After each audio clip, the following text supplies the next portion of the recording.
Day 5, I think this is. Day 5, just about to set off on the road, just warming the truck up. It takes a little while in the morning because it's been pretty cold overnight and we had a day off the road yesterday. So I just let it sit here for about 5 minutes, warm itself up, and then we're going to cross the border into Queensland and head towards Warwick, and another place that I've stayed a long time at, Allora in Queensland, and then tomorrow head up to Maleny. Yay! So beautiful and sunny day. We had another big huge thunderstorm and more rain last night, but it's clear skies, beautiful day, perfect day for driving, so wish us luck for the rest of the journey. Very bumpy road, lots of potholes. So yeah, I gotta keep my eyes on the road just in advance for any might come along. Is waiting, and I think my head is burning. In a way I'm yearning to be done with all this measuring of proof. An eye for an eye and a tooth for a tooth. And anyway I told the truth, and I'm not afraid to die. And mercy seat is waiting. Go Nick Cave. Did you know that Nick Cave was born in Warwickville, which is where I come from? So appropriate. Welcome to Queensland. Oh, we made it. So awesome. Welcome to Queensland. Yeehaw. How good is this? Look where I am again. Back at the Goondiwindi thingy. Map of Australia. Looking so cool. And we're in Queensland. I'm so excited. Just, yeah, absolutely wrapped. There's some extra additions to the roadside attractions here. We've got this big map of Australia. Then over in the distance there, I don't know if you can see those, there's some like Easter Island statues. Random. Gotta love Goondiwindi. And then there's some old cars up on poles down there, but I've just pulled off onto the side of the road because I just crossed the border and I am happy to be in Gundy. And only a couple of hours to go to my next destination, so all going well. So happy. This has been so awesome. I love my truck.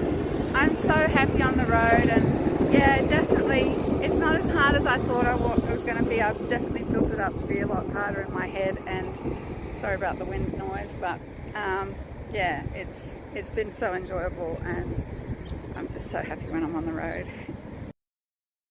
These weren't here last time I was here. How hilarious is that?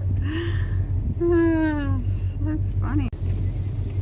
Once upon a time.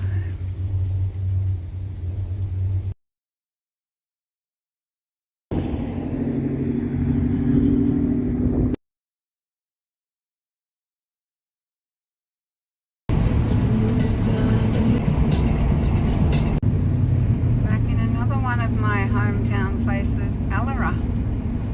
Looks like there's something happening at the showgrounds. There was a bunch of horses and everything and horse floats, so I'm hoping that we can still get a spot. I'm going to pull in here and get some stuff from the shop. It feels kind of weird to be back here actually. I felt a little bit emotional. Felt like I was going to cry a little bit. Just, you know, that feeling of home, and beautiful sunset about to happen. I'll flip the phone around as we're just sort of approaching my old house. Now, the story with this old house, built in 1865, and it was available to rent, so I applied and was accepted, and then I had a 6-month lease, and 4 months later they kicked me out, and I asked the real estate why, and she said no reason, like they wouldn't give a reason why, but I'll tell you a bit more about what I worked out the reason was afterwards. This is the house where I spent my first lockdown with COVID. They run it as a bed and breakfast. Well, they used to. The sign's not out at the moment, so maybe they're not doing it anymore. But my house is across the road there. So yeah, when we got locked down, I was actually staying here for a couple of nights because my caravan drawbar was getting a new drawbar put on it. and the day that I was checking out was the day they called lockdown, so I ended up negotiating a good weekly rate because obviously they didn't have any bookings here, and normally it's covered in roses all around the edge there. It's a beautiful spot, and that was my home for, I don't know, 6 weeks maybe. I don't know how long it was, but yeah, well, during the first COVID lockdown here in Queensland. And this is the little house that was my house, my little rental place. I just loved it. It was literally my dream house. I don't think anyone's here at the moment because it looks a bit overgrown. It is actually a little bit haunted, and I found I couldn't sleep in it, but it's called Allara Cottage. There's a sign all about it, about the history of it. Absolutely beautiful spot. So the deal was, the owners of this place, it used to be their mother's house, and it was fully furnished. It had everything in it, which suited me fine because I was in my caravan. But the furniture was very old, and the beds were very old and uncomfortable. See, it's still empty, I reckon. I don't reckon anyone's here. There's a grapevine across the back of that trellis there. So beautiful. And this huge backyard. So I actually parked my caravan right there and just plugged into the house, and was still sleeping and virtually living in my caravan, but I had the bonus of this beautiful big yard, and it was like my own private caravan park, you know. I didn't have to deal with other people. It was perfect. I was so happy here. Brittany came and stayed with me for a while here as well, and it was perfect. Yeah, I was devastated. You reckon, Pixie, do you remember this place? Probably do. She just remembers everything. There it goes, into the setting sun, my old house. And pretty much every day, every morning, Pixie and I used to walk up the street. This is Warwick Street, which is the main street that comes into Allora. And we'd walk up to the public swimming pool. There's my COVID lockdown house, and I had my caravan parked right beside there. And we'd swim laps. Well, I'd swim laps, she'd sit and watch me. And then we'd come back home. And yeah, the owners got grumpy at me because I had moved some of the furniture around. I just moved a few things around and changed the curtains, which I always do in my rental properties. I always take the original curtains out and put mine on. Hey, how you doing? Because that way they can't tell you that they weren't cleaned or anything like that. And yeah, the owners came around and did an inspection, and next thing you know, I got an eviction notice with, I forget what they call it, a special, like no cause, or anyway, they're allowed to do it, and they're allowed to give you, I don't know how much notice it was, 6 weeks notice I think it was. I just moved out straight away because I was actually on a road trip to Victoria when it happened, so very disappointed. And yeah, I did ask what had I done wrong, because I kept the place clean and tidy. I said, I'm not even living in it really, I'm just using the kitchen and bathroom and pretty much still living in my caravan. She said, well, why do you rent a house then? I said, because I like having a fence around me and no one else, you know, coming and knocking on your door and wanting to have a look at your caravan and things that happen in a caravan park. Like sometimes I just want peace and quiet, I want my own space, and it felt nice to have a home base here. It's a beautiful little town, it's very historic. The author of Mary Poppins actually lived here, and the book, this movie all about Walt Disney trying to buy the rights to the Mary Poppins story, and it actually has a few scenes from her childhood, the author's childhood here in Allora, which they didn't actually film it here in Allora, but I can show you there's a Mary Poppins house, which is the house where she lived with her dad, who was a banker. And they actually got the owners, I've met the owners, they're lovely. They had always said to me, anytime you want somewhere to stay, you can always pull in here. But I've just gone into the showgrounds now, oh, under a big tree.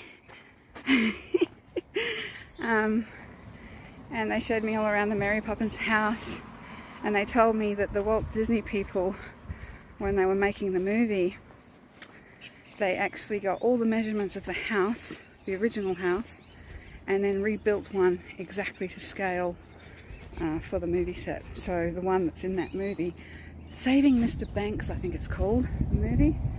Highly recommend it if you want to see a little piece of history right here in Queensland, Australia. I always thought that the author of Mary Poppins was from England, but no, she was from Australia. She lived here when she was young, and then she moved to Maryborough, which is further up north Queensland. So yeah, Saving Mr. Banks is the movie. And where I got my caravan painted is the auto body shop right across the road from the Mary Poppins house. So yeah, a lot of sentimental memories for me here in this little town. Yeah, it kind of reminds me of that brief moment that I thought I would have a home base. It was affordable out here then. It's probably ridiculously expensive now. Everything's gone up so much since then, because that was, you know, 3 years ago or something. And at that point, because I got kicked out for no reason, I can only assume it was because they didn't like me moving things around, changing the curtains, or the fact that I was sleeping in my caravan out the back. I don't really know. The good thing about the caravan is that it's got air conditioning in it, so that's kind of why the house was very hot and it didn't have any air conditioning, so I preferred to sleep in my van. But it threw me a little bit, and it made me not feel confident about... See that lovely church? I used to go to that church. St Andrews. Lovely people there. Yeah, it made me not feel very confident about renting a place, because I realised that even when you find the perfect place, there's no guarantees, you know. There's just, they can kick you out on a whim. Luckily I hadn't bought furniture or anything, and it was all fully furnished, because that would have been devastating to have to go through all that process of moving furniture and stuff, and that puts me off too. I don't want to ever buy furniture ever again and move my stuff around ever again, because I'm so tired of moving my stuff around over the years. So anyway, I'll take you for a cruise down the main street and see Mary Poppins' house. This is the main street of Allora. Lots of cute little shops, very small, nothing too major here, but very quaint and historic, and just the way I like it.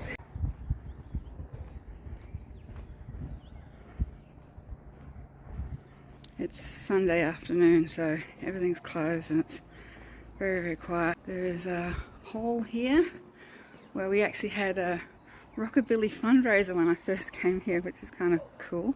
Got to dress up all cute.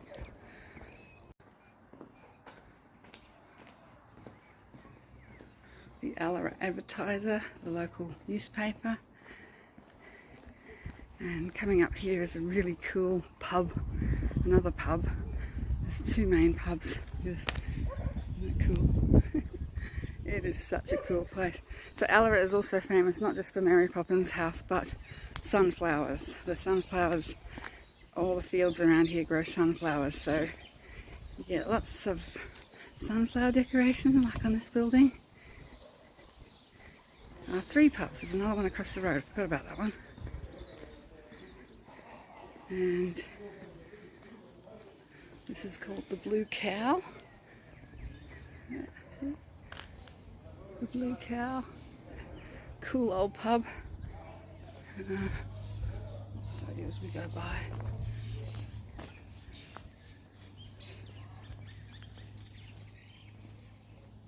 Cool, hey?